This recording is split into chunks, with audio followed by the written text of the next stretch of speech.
Pag mayroong krisis, ang leader kailangan nasa bahay. Yan. Kailangan inaasikaso ang mga problema dito. Sandali lang, meron tayong krisis, hindi mo nga nakukuha yung mga Pilipino. Samantala, ang Singapore at Spain, nakapagpadala na ng eroplano. Prof. Balu, eto mainit ngayon na usapan yung pagpunta ni Bongbong Marcos sa UN. Siyempre, sa konteksto na ay crisis ngayon, di ba? Dahil sa oil price hike, dahil sa mga OFWs na nasa stranded, na sabi may repatriation, pero nakita kong isang nagsabi doon sa Facebook niya na wala naman daw silang repatriation, sarili lang pera ginamit nila pa uwi. Ano po naman ang reaction niyo doon sa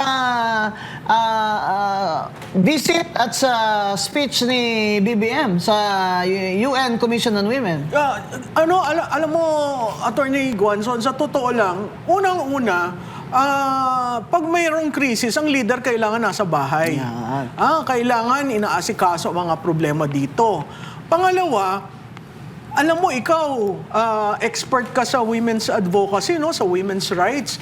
Ako'y nababahala na isang tao na hindi kilala sa advokasya ng kababaihan ay siyang nag-deliver ng isang speech before the UN group, no? At dito makikita natin siya na nagsasalita tungkol sa role ng kababaihan, ang kahalagahan ng kababaihan, at ang bumubuklod sa kababaihan pagdating sa development. Yes, tsaka Pero, 30 years ago, pato binuo yung diba? mga sa Beijing Conference. Oo, at dito, 51 years ago, no 1972, tinayo yung UN Yes. Women's Day, no? Yung International Women's Day, March 8. Hindi ko alam kung napolitika ang UN system at napasok siya.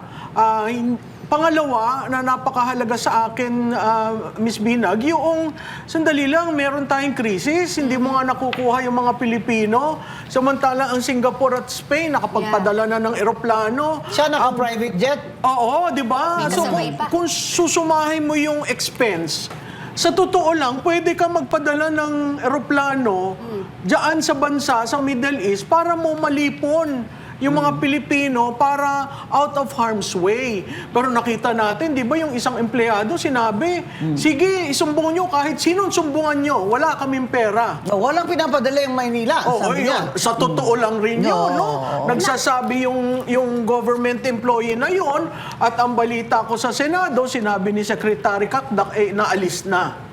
Tinanggal pa ang nagsabi na totoo. So makikita natin, napakahirap yung adjustment ng gobyerno